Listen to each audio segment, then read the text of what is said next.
오늘 우리에게 주신 하나님 말씀은 창세기 1장 1절에서 3절까지의 말씀입니다. 자, 우리 주신 말씀 다 찾으셨죠? 예, 우리 저와 여러분이 짧으니까 함께 한번 읽어보도록 하겠습니다.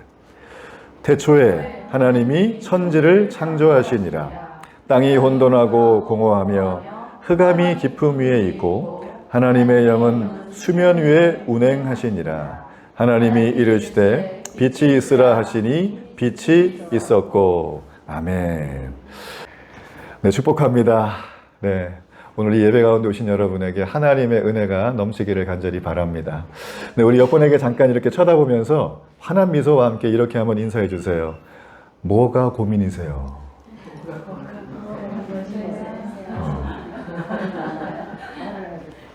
이 고민 얘기하니까 이렇게 화기애애한 분위기는 뭐죠? 네, 축복하고요. 우리가 고민이 많아요, 그죠? 네, 특별히 저는 이번에 이 생존을 넘어 인간답게라는 시리즈를 제가 준비하면서 이 첫 번째 메시지를 참 고민했어요. 어떤 메시지를 제가 할까? 그래서 제가 가만히 보니까 한 주간에 제일 많이 생각하는 두 분이 계세요. 한 분은 하나님, 한 분은 나 자신. 고민이 많더라고요, 저한테 제가 여전히. 그래서 이 모든 사람의 이 고민인 이 생존에 대한 부분들을 여러분과 함께 첫 시간에 좀 제가 나누려고 합니다.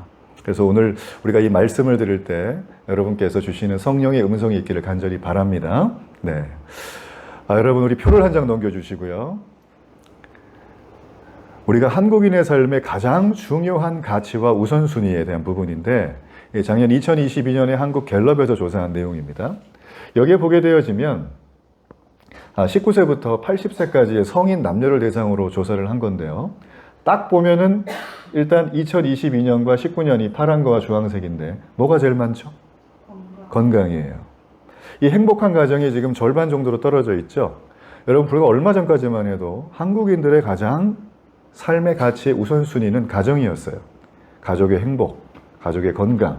네. 근데 지금은 바뀌어서 자신의 건강으로 바뀌게 되었습니다. 또 하나 넘겨주실까요? 자, 이거는 이 조사했던 내용들 중에 특별히 특정 연령층인데 청년들을 대상으로 해서 결혼 전에 청년들을 대상으로 해서 조사했던 건데 여러분 여기 보게 되어지면 19세에서 29세까지 1위와 2위의 순서가 나오죠. 1위가 뭡니까? 자기계발이에요. 그 다음 뭔가요? 경제적인 풍요. 이걸 줄여서 말하면 돈이에요. 그러니까 이들이 돈을 추구하는 이유는 여가 생활을 자아실현을 하기 위해서. 그러니까 요즘에 이제 MZ세대뿐만 아니라 많은 청년의 세대들의 이 정신세계를 사실 이 두 가지가 갖고 있다고 해도 크게 가언이 아니죠. 여러분, 이게 비단 한국만의 얘기겠습니까? 네, 저 이웃나라 일본. 지금 대한민국은 조금 있으면 초고령화 사회로 접어들게 되고 이제까지 한 번도 어떤 나라도 가보지 못했던 인구 대비 가장 많은 초고령화 사회의 사람들이 사는 나라가 됩니다.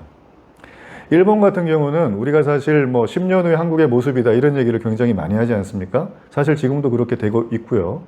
일본은 노인 빈곤의 문제가 절정을 지나서 이미 엄청나게 치닫고 있어요. 그러니까 일본의 노인 빈곤의 문제는 더불어서 사회 문제를 많이 발생을 하고 있는데 그 사회 문제의 대표적인 게 뭐냐면 노인 범죄의 증가예요. 일본의 60대 이상의 노인들이 범죄를 굉장히 많이 저지릅니다. 그 일본 교도소 수감자의 5명 중에 1명은 약 20% 정도의 사람들은 60세 이상의 노인 범죄 때문에 들어오신 분들이에요. 여러분, 이분들이 무슨 범죄를 냈을까요? 노인 빈곤이라는 키워드를 한번 생각해 보세요. 뭐 사기를 쳤을까요? 그렇죠. 절도죠. 그죠? 이분들이 훔치는 절도의 품목이 뭔지 아십니까? 뭐 10캐럿짜리 다이아몬드 이런 거 아니에요. 식품이에요. 마트 가서 2,000원짜리 빵 하나 이렇게 훔치면은 일본이 절도죄가 좀 셉니다. 한 1년에서 3년 정도 감옥을 가야 돼요. 그러니까 이 일본에서는 노인들이 너무 많이 교도소에 오다 보니까 아예 정부에서 노인 전용 교도소를 만들었어요. 예. 여러분, 그러면서 2,000원짜리 빵을 하나 훔쳤는데 2년간 노인 한 분이 수감 생활하는데 드는 비용이 추산으로 볼 때 1인당 8,400만 원이래요. 왜냐하면 그 안에는 의식주를 해결해 주고요. 안전하죠? 지켜주죠? 또 재활치료 다 해주죠? 여러분, 노인 빈곤의 가장 핵심적인 것 중에 하나가 무엇이냐면 관계 단절이에요. 관계. 아무도 나를 불러주지 않은 거예요. 사람은 고립되거나 외로우면 심리적인 박탈감, 극단적인 선택을 하는 거예요.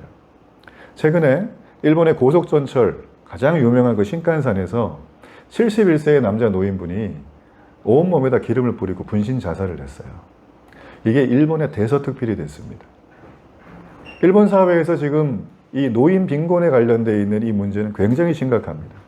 그러니까 사회에서 지금 그 일본 GDP의 한 30 몇 프로 이상의 돈이 다 복지로 들어가는데 그중에 60% 이상이 노인 빈곤의 문제를 해결하는 데 다 들어가는 거예요. 연금부터 시작을 해가지고.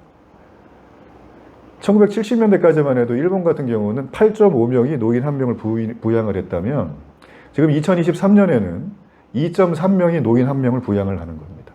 현재 근로하는 사람들이. 여러분, 그래서 일본에서 벌어지고 있는 이 일은 사실 남의 나라 얘기가 아닙니다. 조금 있으면 대한민국이 이걸 추월해요. 숫자상으로 보면.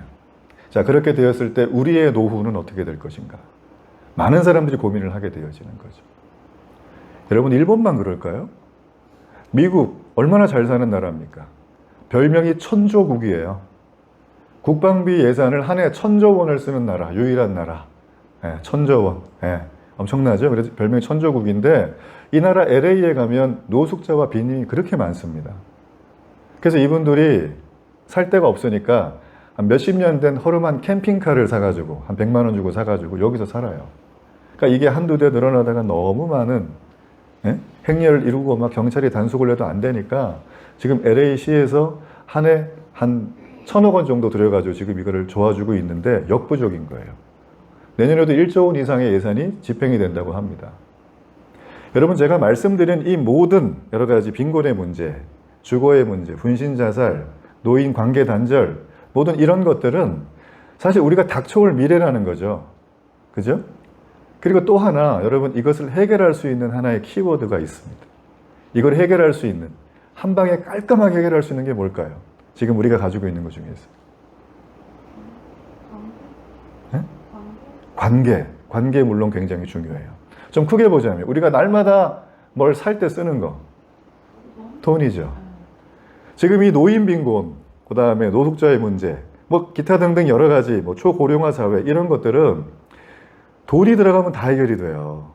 맞죠? 여러분, 지금 21세기는 이미 이념도 없고 체계도 없고 종교도 없고 문화도 없는 시대에 접어들었습니다. 이유는 간단합니다. 돈이 천하통일을 한 거예요. 제가 어떤 분하고 요즘에 이 성역 공부를 같이 하고 있는데 그분이 저를 만나자마자 하시는 말씀이 막 울면서 목사님, 저는 돈이 우상이에요. 이러는 거예요. 대뜸 그러셔가지고 제가 깜짝 놀랐잖아요. 그래서 쭉 들어보니까 돈 우상이라는 걸 말씀을 듣다가 아신 거예요.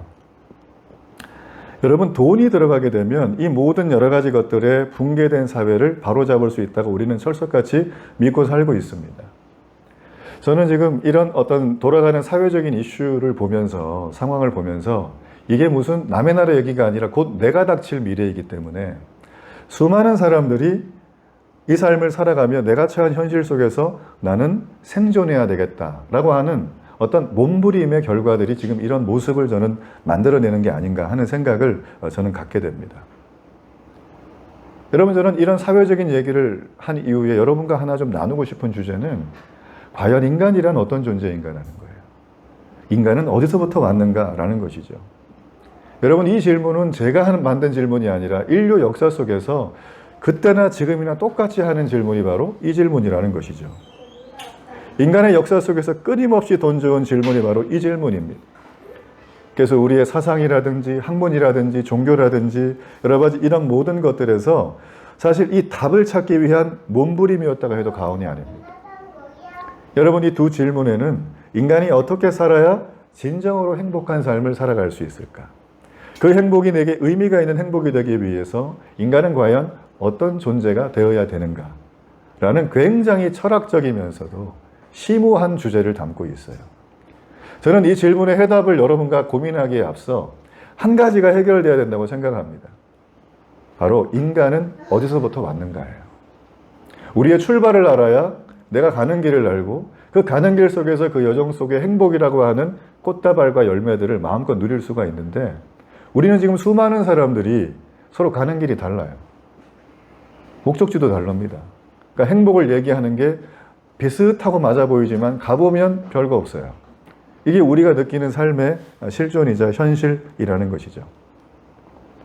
여러분 주보를 잠깐 보시면 칼럼이 있습니다. 칼럼. 예. 칼럼에 보면 이건 제가 쓴 건데요. 행복한 생존을 고민하는 당신에게. 예. 여러분 이 여기에 보게 되어지면 제가 이거는 최근에 어떤 이렇게 생각을 하다 글을 한번 쓴 건데 오늘 제가 이 설교 시간에 제가 좀 집어넣었어요. 여러분 만일에 어떤 사람이 세상에서 엄청난 돈을 들여서 세상에서 가장 빠른 비행기를 타고 미국을 가려고 좌표를 찍으려고 하는데 딴 생각하다가 호주를 찍었어요. 그럼 그 비행기 어디로 갈까요? 호주로 가겠죠? 이와 마찬가지로 우리의 삶의 비행기를 가장 좋은 걸 내가 사기 위해서 동분서주에서 비행기를 빠른 거를 준비를 했다고 생각해 보세요. 근데 그 비행기에 타서 모든 사람이 부러워하는 남부러운 호사를 누리고 형통해 보이지만 목적지가 잘못되면 그 비행기에 탄 순간 우리는 불행으로 가는 거예요. 그래서 여러분 우리 인생의 가치는 빠른 속도가 아니라 바른 방향이고요. 인생의 깊이는 많은 성취를 하는 것이 아니라 바른 방향에 맞는 의미 있는 삶을 살아가야 되는 것입니다. 사람은 돈이 많다고 행복하지 않아요. 돈이 많으면 극단적인 선택하는 재벌가의 사람들은 없어야 되잖아요. 있단 말입니다. 사람은 돈이 아니라 관계를 통해서 친밀함을 통해서 나를 인정해주는 그 상대방을 통해서 사람은 살아가야 될 이유와 존재를 느끼게 되어지는 것이죠. 크리스찬들 역시 이걸 잘 모르게 되어지면 우리가 살폈잖아요. 그죠? 우리는 세상의 빛이에요. 빛의 자녀인데 어둠을 날마다 걸어 다니는 거예요. 이걸 모르게 되어지면. 네. 여러분 제가 오랜 세월 동안 성도들을 섬기면서 알게 된 사실이 하나 있어요. 교회에서 만나는 많은 분들이 저는 구원의 경험이 있어요, 목사님. 저는 모태신앙이에요. 저는 정말 극적으로 예수님을 믿었어요. 이런 고백을 하면 제 마음이 너무나 기분이 좋아요. 아, 이분은 정말 하나님 믿으시는구나. 만나셨네. 얼마나 마음이 기쁜지 모릅니다. 대화가 잘 되니까 이분하고는. 그런데요, 제가 만났던 그 수많은 분들이, 너무나 많은 분들이 자신의 삶 속에서 일어나는 신앙적인 의미를 내 삶의 목적과 연결시키는 게 매우 힘들어 하세요. 여러분, 그분들이 뭐 아무것도 모르시고 뭐 이렇게 삶이 그게 아닙니다. 아주 남들이 볼 때 굉장히 스탠다드한 삶을 잘 사는 분인데 내 삶에서 일어나는 부분이 신앙적인 의미와 내 삶의 목적과 어떻게 연결되는가, 링크가 되는가에 대해서 너무나 많이 서툰 분들이 있어요. 여러분, 왜 그렇겠습니까? 데일리교회 비전이 뭔지 아세요? 주보에 나와 있어요. 네. 우리는 이러면서 비전을 한번 보는 겁니다. 주보 뒷면에 보면 우리의 미션 그러죠? 맨 위에 한번 함께 읽어볼까요? 시작! 하나님 나라 복음을 세상과 연결하는 공동체. 제가 이런 비전을 갖게 된 것은 말씀드린 대로 수많은 우리 성도들이 일상 속에서 일어나는 자신의 삶의 이야기들을 성경이 말하는 복음의 이야기와 연결시키는 걸 매우 어려워하거나 서툴러 하세요. 그리고 어떨 때 연결을 했는데 서투른 게 어떻게 나타나면 자기가 하나님께 기도해서 응답을 받은 걸 자랑을 하고 다니세요. 자랑까지는 좋아요. 근데 그거 듣다가 시험 들어서 교회 안 나오는 분이 있어요. 나는 10년 기도했는데 저분은 2달 만에 응답받고 나는 10년 동안 뭐 하는 거냐. 하나님 안 계시나 보다. 이런 분들이 계시는, 이게 서툰 거예요. 그분의 의도는 제가 알겠지만. 우리가 모태신앙으로 혹은 인생의 어느 한 시점부터 교회를 다니고 있지만 이 예수 그리스도가 이 땅에 오셔서 선포하셨고 가르쳐졌던 중심 사상에 대해서 우리가 잘 모르기 때문에 우리가 교회를 다니지만 신앙이 있지만 이게 연결하는 게 매우 어려운 것입니다. 2000년 교회 역사 속에서 저는 교회 역사를 한마디로 말하자면 이 하나님 나라 복음을 세상에 연결하는 역사였다. 저는 그렇게 봐요. 우리가 잘 알고 있는 흑사병이라고 있습니다. 혹시 여러분 흑사병에 대한 단편적인 기억이 있으십니까? 들었던 얘기? 네, 아시는 분은 나중에 저한테 문자로. 여러분, 이 흑사병은 서구 유럽을 거의 초토화시켰어요. 그게 처음 발병된 전염병이었기 때문에 그런 종류가 수많은 사람들이 이게 어떻게 걸리는지도 모르고 옆에 있다가 다 감염이 됐어요. 당시의 기록에 보면 감염되는 걸 모르다가 감염되는 걸 알았던 사람은 제일 먼저 그 당시에 지도자급의 계급의 사람들이었어요. 영주들. 그 사람들은 어떻게 했을까요?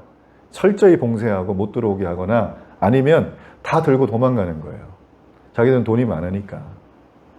그 나머지 남아있는 사람들은요, 막 나오다가 걸려 죽고. 여러분, 그런데 수많은 사람들이 다 도망갔지만 유독 남아있었던 한 그룹이 있습니다. 그게 바로 기독교인들이에요. 이분들은 그들과 그 몸을 씻겨주면서, 먹여주면서, 대화를 들어주면서 자기도 흑사병이 걸려요. 자기도 전염병에 그냥 걸리는 거예요. 그러면서 생을 마감해요. 흑사병이 다 끝났습니다. 이제 일상으로 돌아옵니다. 사람들이 다시. 자신의 재산이 거기 다 있으니까. 그런 다음에 교회에 사람들이 많이 왔을까요? 많이 안 왔을까요? 교회가 문이 찢어질 만큼 사람이 많이 왔어요. 교회가 전도가 필요 없어요.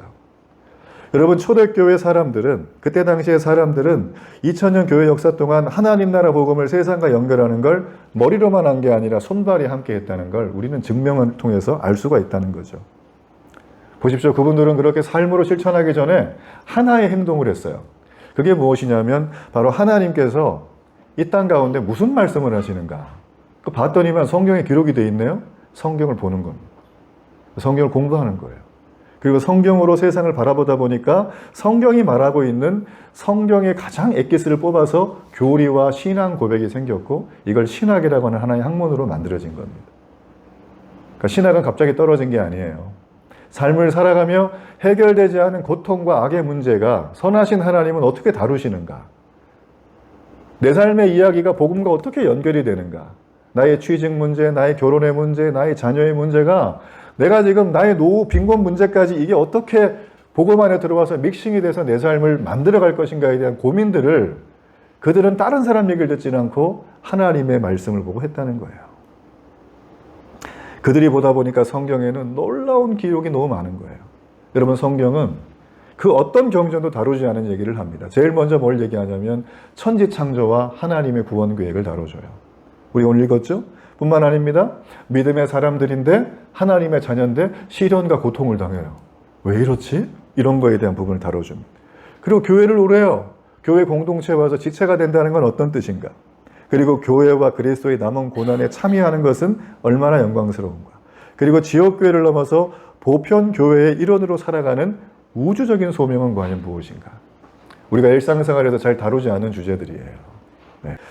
이렇게 2000년 교회 역사에는 사실 교회 역사가 되기 위해서 이런 식으로 온 게 아니라 말씀을 따라 살아가다 보니까, 하나님에 대한 지식을 조금씩 쌓아가다 보니까 교회 역사가 생겼고 지금 우리의 모습이 된 거거든요.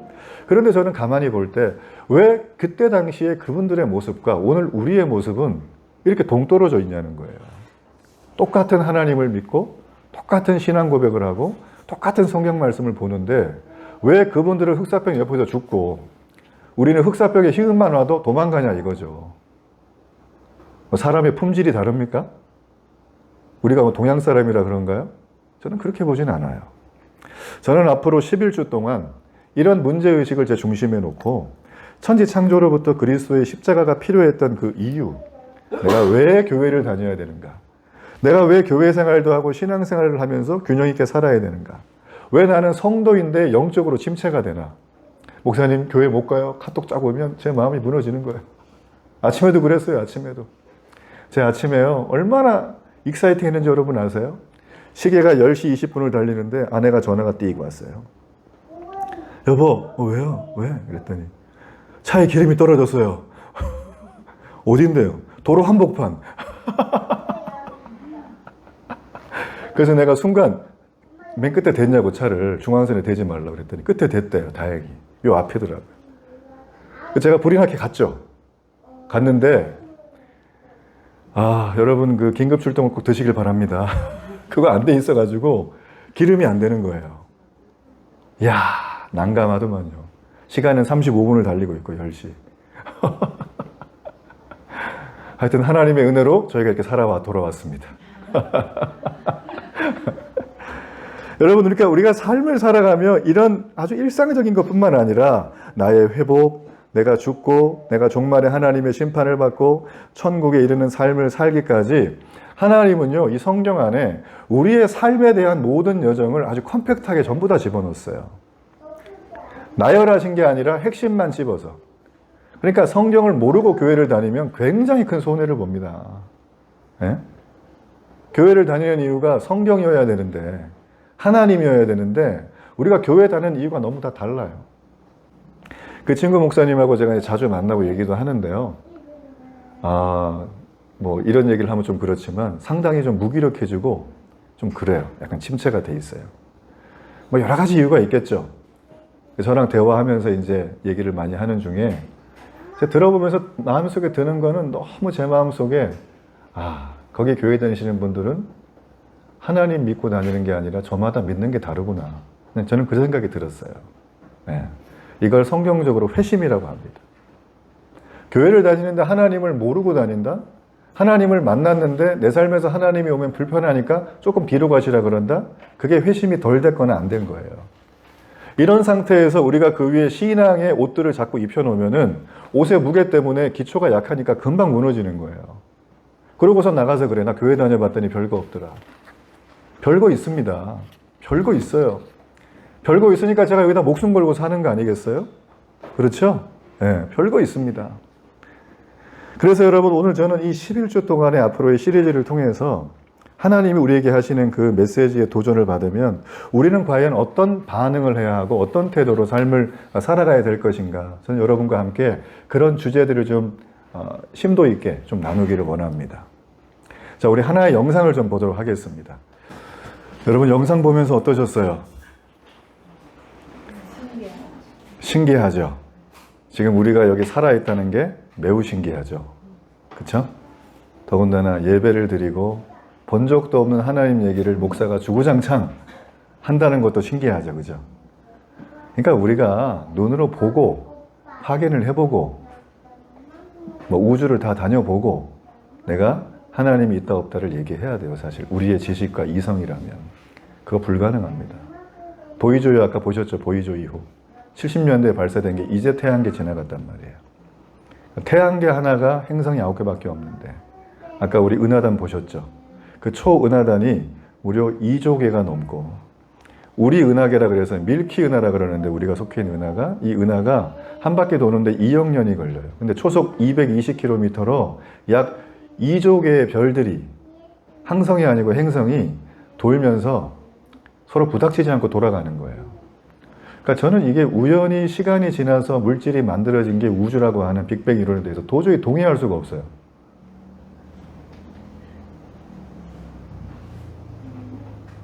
그러니까 이게 우연이 됐다고 말하는 걸 믿으라고 하니까 전 도저히 안 믿어지는 거예요, 이게. 그렇죠? 그러니까 여러분 주변에서 하나님 계시면 눈에 데리고 와봐라. 내가 믿어보겠다 하는 분들 계시죠? 그럼 이 영상 하나 보여주면서 네가 이런 존재야. 12월 30일 11시 반인데 고조선이 우리가 이제 4초밖에 안 살았대. 찰나야. 하루살이도 안 되는 존재야. 라고 얘기하면 걔가 바로 회개하고 주님 앞에 올 거예요. 여러분 마지막에 칼 세이건이 했던 하나의 대목이 있는데 이걸 한번 보실래요? 오늘에 와서야 우리가 우리 중심이 우주의 중심이 아니며 우리의 존재가 우주의 목적일 수 없다는 사실을 마지못해 받아들이기 시작을 했다. 그러니까 인간이 우주에 대한 동경은 늘 있었지만 과학의 발전으로 우주에 나가는 순간 칼 세이건은 이런 얘기를 하는 겁니다. 지난주에 1인당 한 6억 원 정도를 내면 우주 여행을 할 수 있는 민간 우주 여행사가 있죠. 버진 갤럭틱이라고. 그게 이제 올라가가지고 한 몇 분 정도 지구에서 그때 몇 킬로인지 모르겠는데 70킬로인가 80킬로인가 올라가면은 궤도권을 벗어나요. 벗어나면 이제 지구가 보이는데 비행기가 딱 올라갔어요. 그럼 비행기가 이 상태 그대로 마치 그 속에 도르래 같이 이게 삥 돌아요, 한 바퀴. 제가 이제 유심히 본 건 뭐냐면 지구를 어떻게 보여주나 이걸 봤죠. 그러니까 푸른 별의 지구, 둥근 모양, 아주 크니까 이제 가까이 있으니까 이렇게 이제 타원형처럼 되어 있는데 어떤 사람은 우주가 뭐 없다고 뭐 이렇게 우주 무용론을 주장하는 분도 계세요. 다 거짓말이다, 나사가 하는 얘기는. 그런 음모론도 들어보셨는데 여러분 그걸 얘기하기에는 지금 지구상에 떠다니고 있는 초저궤도 위성 포함한 8,000개의 위성들을 전부 다 반박을 해야 돼요. 무슨 논리로 반박을 할 건가요? 그러니까 우주는 있어요. 그리고 우주에는 엄청난 양의 별들이 서로 충돌하지 않고 지금도 돌아요. 초속 220km로. 거기에 절반만 지구에 떨어지면 지구는 그냥 반토막이 납니다. 그러니까 이 상태에서 우리가 우리 자신을 믿고 산다? 저는 그게 넌센스라고 생각하는 사람이에요. 제가요 10대 때 과학을 좋아했던 이유는 바로 이거였어요. 세상의 본질에 대한 것들에 대한 궁금함이 컸고 인간은 어디서부터 왔는 거에 대한 생각들을 많이 했거든요. 근데 아무도 답을 얘기 안 해주고 답을 해줘도 다 자기만의 인생 철학만 얘기를 해줬습니다. 그래서 제가 그 얘기를 듣고 정리가 안 되는 거죠. 그래서 지구를 벗어난 우주는 과연 무엇일까에 대한 동경이 굉장히 저도 많았어요. 그래서 스타워즈를 제가 몇 번씩 봐지 않았겠습니까? 그 스타워즈 방송검 쫙 나오고 이렇게 야, 저게 실제라면 얼마나 희한할까. 근데 여러분 지금 이렇게 우주를 보지만 지금까지 관측되어 있는 거대 구조물의 우주에서 우리라고 하는 존재는 찰나에 지나지 않는다. 그렇다면 우주 밖에는 또 무엇이 있기에 우주는 지금도 팽창이 되고 있을까? 약 100만 광년당 우주는 초속 25km로 팽창을 하고 있다 그래요. 이걸 단위로 따져보면 수조 킬로미터로 팽창하는 거예요, 한 달에. 그러니까 지구가 지금 그렇게 팽창을 많이 하고 있는데, 그러면 우주가 팽창을 하는데 우주가 그렇게 확장이 될 때 과연 우주가 공간이 제한되어 있어서 나머지 부분을 갉아먹고 있는 것인가? 그게 공간이 아니라면 도대체 우주 밖에 거기는 어딘가? 또 그것은 우주 밖에 그것은 과연 무엇으로 구성이 되어져 있는가? 저는 이 문제에 대해서 그 누구도 답을 할 수 없다고 생각을 합니다. 제가 오늘 이 말씀 창세기 1장을 준비한 이유는 이 문제에 대한 가장 선명한 선언을 하시기 때문이에요. 우리가 이 땅에서 생존을 위해 몸부림치는 인간이라는 존재로 살아갑니다.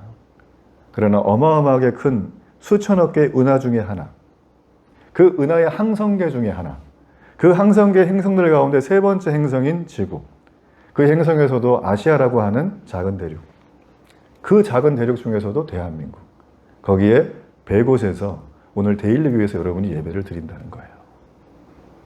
그 찰나와 같은 순간에 공포와 미지의 세계와 같은 이 우주의 크기를 생각하면 나는 먼지보다 작은데 나의 생존은 도대체 무슨 의미가 있는가라는 거죠. 의미가 있다면 나는 어떤 생존을 해야 될 것인가? 제가 여러분과 나누고 싶은 주제가 바로 이거예요. 앞으로 11주간 제가 성경이 말하는 이 주제에 대한 것들을 정말 심도 있게 하나씩 카테고리화해서 여러분과 함께 아주 좀 자세히 나눠보려고 합니다. 다음 주에도 오세요. 11주 오셔야 돼요. 현장에 은혜가 있어요. 여러분, 이 살아간다는 것은 세상이 말하는 것처럼 무조건 생존해야 되니까 적자 생존이야, 약육강식이야. 우리는 거기에 동의하지 않습니다. 그렇다면 살아간다는 것은 어떤 의미를 가지고 있을까? 성경은 말하기를 살아간다는 것은 내가 어딘가에 끌려가지 않는 거예요. 주체적으로. 이 얘기를 좀 쉽게 얘기하면 내 인생의 주체가 하나님이시고 내가 돼서 내 의미를 찾고 내 삶의 모든 부분이 지속 가능하게 가는 것들을 말하는 거죠. 근데 우리는 어떻죠? 남들이 화려하게 보인다고 하니까 화려한 삶을 동경하고 내가 그 삶을 못 살면 굉장히 나는 실패했다고 생각을 합니다. 남들이 볼 때 오래 사는 게 축복이라고 하니까 무조건 오래 살려고만 해요. 맞죠? 남들이 볼 때 당신의 인생은 이걸 좀 얹으면 훨씬 더 아름다울 텐데 하면 그걸 하려고 우리는 발버둥을 칩니다. 이 어마어마하고 거대한 드넓은 우주에서 과연 그것이 우리에게 생존에 어떤 결정적인 역할을 하냐는 거죠. 이런 삶은 하나님께서 우리에게 주신 삶이라고 할 수가 없어요. 자, 그렇다면 우리가 어떻게 해야 단지 생존에 있는 것이 아니라 인간답게 살아갈 수 있는 것인가? 저는 여러분에게 오늘 말씀을 가지고 말씀하고 있어요. 하나님 말씀하세요. 우리의 목적이 하나님이어야 한다. 성경은 처음부터 하나님이 인간을 향하여 살도록 만들었다고 얘기를 하고 있어요. 이러한 삶을 살기 위해서 가장 필요한 것은 두 가지가 있는데, 첫째는 인간에 대한 하나님의 계획을 알아야 하는 지식이 필요해요. 또 하나는 그 계획을 인간이 내가 이제 알았다면 이걸 이루어가는 능력이 우리에게 필요한 거예요. 요한복음 말합니다. 진리를 알지니 진리가 너희를 자유케 하리라. 여러분, 이 대목은 여기서 쓰는 겁니다. 예수 믿으니까 구원받았어요. 이 대목 절대 그거 아니에요. 요한복음 3장 16절 여러분 외우십니까? 하나님이 세상을 이처럼 사랑하사 독생자를 주셨으니, 여기서 세상이 뭐냐면 천지를 말하는 거예요. 이 지구를 말하는 게 아니에요. 하나님은 이 피조세계 전체를 사랑하시고 특별히 그 중에서 하나님의 형상을 닮은 인간을 더 관심 갖고 보시는 거예요. 그게 하나님의 메시지예요. 이 두 가지가 없다면 우리는 이 땅에 내가 자유하며 내가 원하는 대로 산다고 하지만 결코 그것은 자유가 될 수가 없습니다. 여러분, 최근에 신문에 정말 안타까운 소식이 많은데 영아 살해 여러분 아십니까? 아이를 태어났는데 어떤 이유에서인지 엄마가 애를 봉지에 넣어가지고 둘둘 말아서 냉장고에 넣어요. 출생신고는 있는데 호적신고가 안 돼 있어요. 그래서 지금 전국에서 전수조사를 하고 있습니다. 그죠? 여러분, 저는 그분들을 비난하고 싶은 생각은 조금도 없습니다. 우리는 크게 말하지 않아도 그게 왜 그런지 대충 다 대화는 할 수 있어요. 그분들의 인생에서 그분들은 이 아이를 제대로 키울 수 없다. 이 아이가 나와 함께 있으면 불행하다. 나는 준비가 안 된 부모다. 라고 생각을 하면서 어떤 생각의 결정의 마지막까지 가니까 그런 행동들이 나온 게 아니에요. 너무 가슴이 아픈 그런 일이에요. 많은 분들이 기독교는 배타적이라고 얘기를 합니다. 아유, 하나님 믿으면 구원받아요. 하나님 믿어야 천국 가요. 이런 얘기 하잖아요. 그러면 아유, 뭐 진리는 여기도 있는 것 같은데 이쪽으로 가도 뭐 천국 못 가겠어요? 이런 얘기를 한단 말이죠. 그러면서 기독교의 배타성을 얘기합니다. 맞습니다. 기독교는 배타적이에요. 하나님이 천지를 만드셨다 선언하죠. 예수 그리스도 외에는 길이 없다라고 말을 합니다. 맞죠? 우리가 이걸 버리면 기독교는 한낱 사유하는 철학 정도밖에 되지 않습니다. 여러분, 저는 질문을 해요. 지금 여러분이 말하는 기독교가 배타적이라는 당신은 배타적인 삶을 살고 있지 않나요? 아니래요, 자기는. 자기는 포용적이고 막 인류애적인 막 박애주의자고 막 마더 테레사가 내 인생의 우상이고 막 이런 얘기를 해요. 근데 그분 하는 걸 가만히 보면 그 말하고 딴판이에요. 어떻게 사는지 아십니까? 세상의 배타성은 아주 간단합니다. 내가 거기 살기 때문에 잘 모르는 거죠. 여러분, 세상에서 가장 배타적인 게 뭔가요? 이 사람은 돈이 많고 이 사람은 돈이 없다. 여러분 보세요. 우리는 지금 법치주의에 살면서 민주주의 제도 속에서 이미 신분이나 계급이나 차별이 없습니다. 차별금지법까지 만들고 있잖아요. 저는 포괄적 차별금지법에 대해서는 단호히 반대합니다. 지금 현재 이 성적 지향하고 성적 정체성에 대한 이 두 가지를 넣기 위해서 포괄적 차별금지법이라는 걸 지금 계류 중에 있거든요. 법사위 통과만 하면 되는데 여러분, 이게 통과가 되면 제가 다른 얘기 안 할게요. 독일하고 미국 사례만 검색해서 보세요.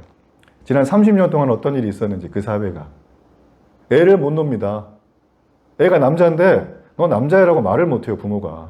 성적 지향 때문에. 이 말도 안 되는 거예요. 지금 우리나라는 이 성적 지향과 정체성 이 두 가지 빼고 이미 차별금지법이 법제화가 돼 있습니다. 상당히 많은 부분에서. 그래서 우리가 사실 어떻게 보면 굉장히 앞서가요. 복지나 이런 법제도들이. 근데 여기다 두 가지를 더 넣으려고 하는 건데 제가 지금 이 말씀을 왜 드리냐면 세상에서는 차별을 법으로 막으려고 합니다. 맞죠? 근데 그게 또 하나의 역차별이 되겠죠. 맞죠? 그러니까 이 부분에서 또 법을 만들 거예요. 맞죠? 그러니까 법으로 해결할 수 있습니까? 절대 해결이 안 됩니다. 세상의 문제는. 그러니까 세상은 이미요. 많은 사람들이 계급도 없고 차별도 없고 신분도 전혀 없는 세상에 살고 있지만 우리는 이미 돈으로 다 차별을 다 하고 있어요. 다 계급을 매겼어요. 이게 배타적인 거 아닙니까? 세상을 살아가면서. 내가 배타성을 띠고 살아가는 거예요. 뿐만 아니라 스펙 있죠? 스펙을 많이 써야 좋은 데 직장 들어간다. 사업할 때 도움된다. 경험을 많이 해야 된다. 이것도 뭘까요? 배타적인 거예요. 스펙을 못 쌓고 그만큼 노력 안 하고 삶에 대해서 열정을 못 갖고 있는 사람들 바라볼 때 겉으로 우리가 예의가 있으니까 말은 안 해요. 속으로 어떻게 합니까? 아유, 쟤는 상대하면 안 되겠어. 이런 생각 다 하죠. 기독교만 배타적이라고 하는 것들에 대해서 저는 마음이 너무 아픈 거예요. 그래서 우리는 이미 배타적인 사회에 살고 있다는 것입니다. 말씀으로 돌아와서 우리가 그럼 왜 배타적인 삶을 살았을까? 왜 우리가 그런 삶을 살아왔을까요? 저는 이유가 굉장히 명확하다고 봐요. 왜냐하면 인생의 무게가 입어지고 사는 게 너무 힘든 거예요. 전 여러분들이 이 주일날 깔끔하게 입으시고 저한테 와서 이렇게 말씀을 들으시는데 하나님을 만나러 오셨죠. 근데 여러분들에게 제가 지금 이런 설교를 준비하면서 상당히 이게 무게가 있는 내용이기 때문에 이고지고 사신이라고 한 주간 얼마나 힘드셨을까. 오시는 분들 제가 너무 기뻐요. 그래서 어떻게 하면 저 짐을 좀 덜어드리나. 근데 제가 오늘 설교를 준비하면서 짐 하나 더 주는 게 아닌가 하는 그런 마음의 안타까움이 너무나 큽니다. 사실 제 마음속에. 그렇지만 여러분, 우리는 그 짐을 목도해야 되는 거예요. 그래야 내려놓을 수가 있어요. 우리의 삶 속에 당장 코앞에 닥쳐있는 수많은 일들, 회피하고 싶기만 한 현실들 때문에 우리가 이걸 직면하고 헤쳐나가야 될 것이 우리의 삶의 몫이지만 천지를 창조하신 위대하신 하나님, 그 높고 높으신 하나님, 하나님의 그 놀라운 성품, 여러분 그것을 우리가 알아가는 것은 인간이 인간에 잘 살기 위한 절대적으로 필요한 우리의 몫이라고 성경은 말합니다. 여러분 이따가 식탁교제 나누실 때 이 부분을 좀 나눠주시면 좋겠어요. 삶을. 네, 축복합니다. 여러분 제가 이제 말씀을 좀 마무리하려고 하는데요. 여러분 개미가 코끼리를 볼 때 개미가 보면 코끼리하고 코끼리의 힘은 여러분 예측이 안 되는 거잖아요. 우리가 우주를 볼 때도 마찬가지입니다. 어마어마한 크기의 우주를 그 크기의 공간에 대한 생각으로 보지 말고 시간의 개념으로 바꾼다면 우주는 영혼의 세계를 말하고 있다. 우리는 그렇게 얘기할 수 있죠. 여러분 그 내용의 바로 첫 번째가 뭐냐면 오늘 우리가 읽었던 창세기 말씀이에요. 자, 우리 이 말씀 창세기 1장 1절로 3절까지 이 말씀을 함께 한번 읽어보겠습니다. 태초에 하나님이 천지를 창조하시니라.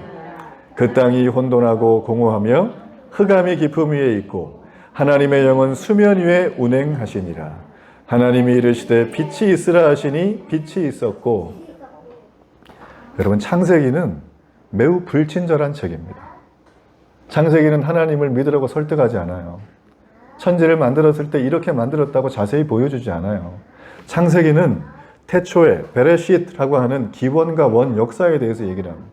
창세기 1장 1절은 성경 전체를 시작하는 장이자 성경 전체를 마무리하는 것뿐만 아니라 창세기 1장 1절은 모든 인류와 우리가 지금 하는 어마어마한 거대 구조물 같은 우주까지도 이 1장 1절의 말씀 속에 싹 다 담겨져 있는 거예요. In the beginning, create라 그러죠.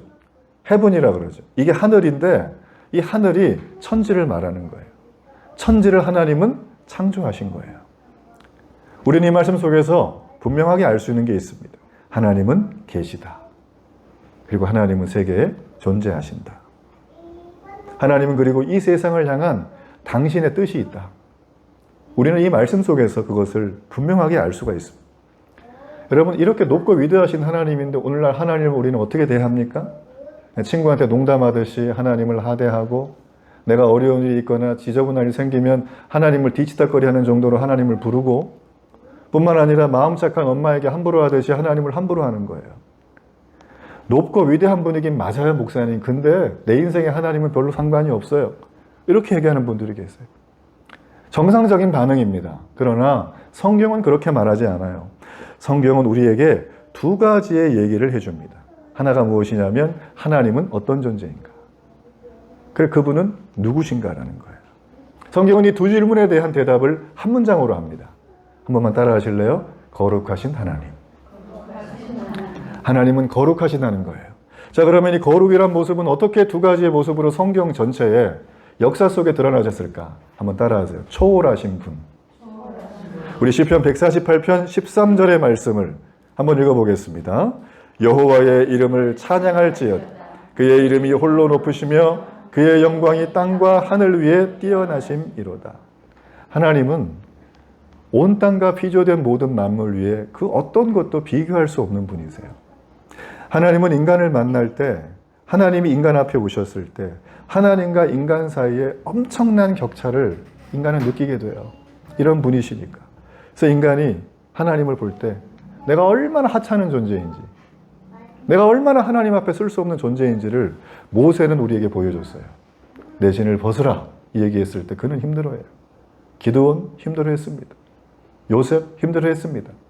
성경에는 하나님을 만났던 수많은 사람들이 눈이 열리는 순간 하나님 앞에 벌벌 떨어요.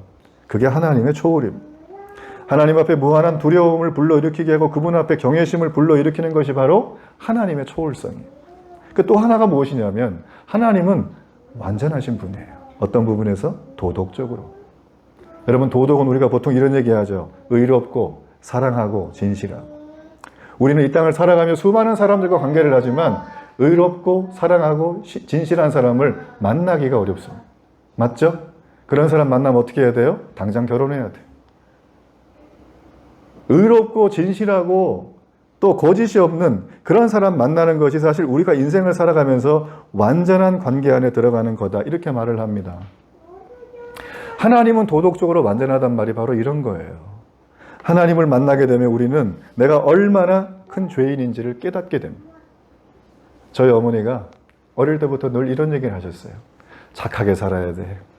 남한테 나쁜 짓 하지 말고 피해 주지 말고 착하게 살아야 돼. 여러분 이 말 어떻게 생각하세요? 틀린 말이에요?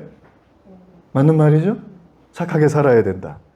여러분 그렇지만 저의 이 착함을 도덕적으로 완전하신 하나님 앞에 가지고 간다면 저의 선함이 선함으로 존재하기가 어려울 거예요. 내가 행한 모든 것들은 바로 이때 하나님 앞에 나가서 하나님의 사랑과 자비를 덧입지 않으면 나는 살 수 없는 존재구나. 그래서 그들은 하나님 앞에 나가서 회개를 하는 거죠. 그 회개가 십자가의 은혜로만 가능한 거예요. 그리스도는 바로 이것을 우리에게 허락하신 분이십니다.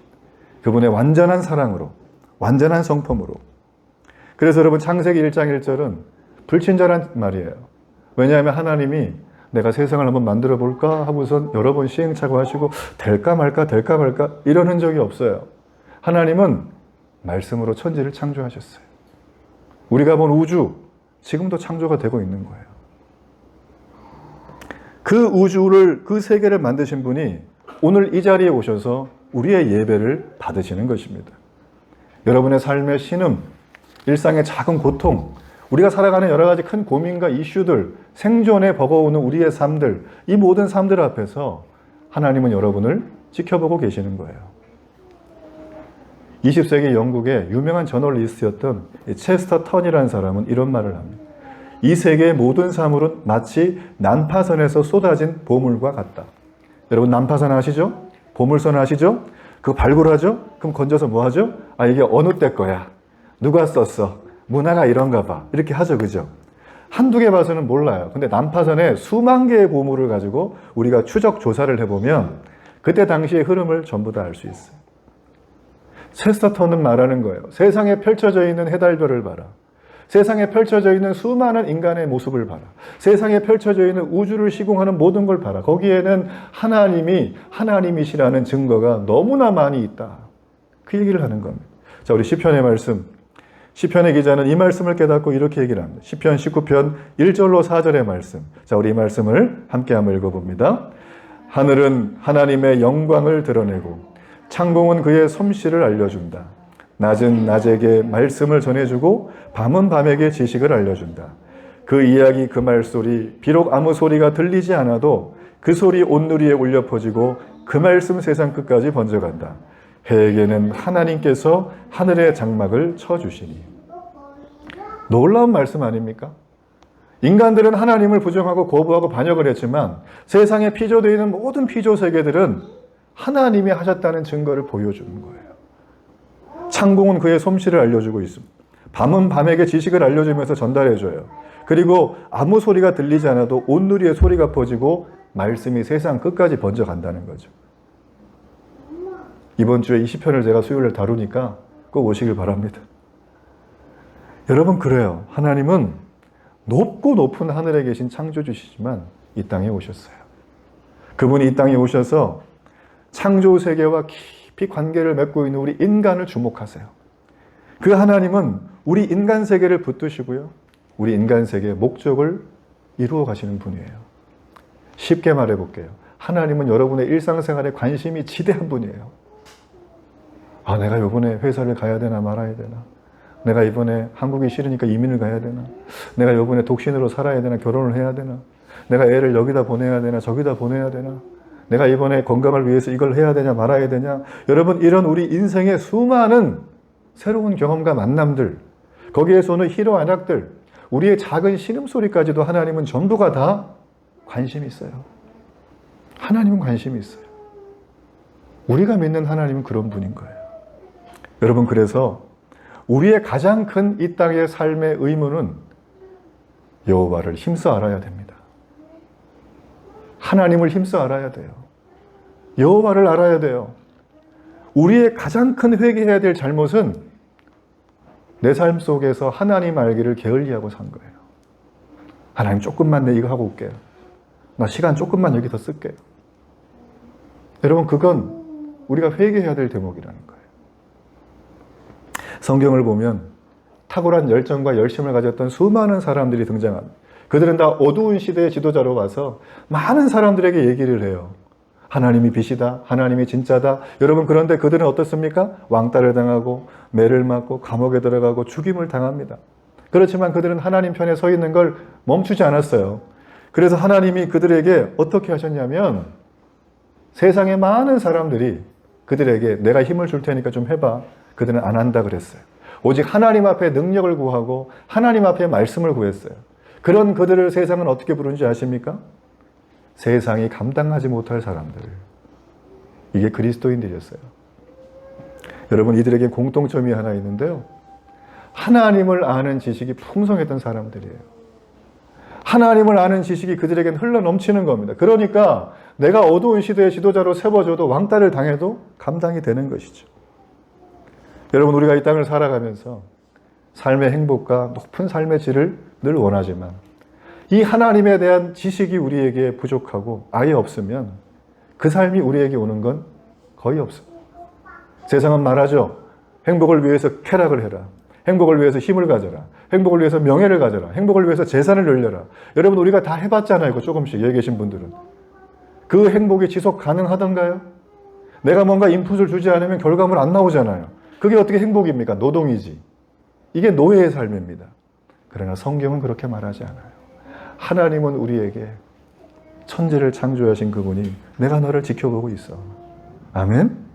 오늘 이 하나님의 놀라운 지식이 여러분의 삶에 가득하여서 이번 한 주간 생존이 아닌 참 인간다운 삶으로 날마다 은혜가 넘치길 주의 이름으로 축복합니다.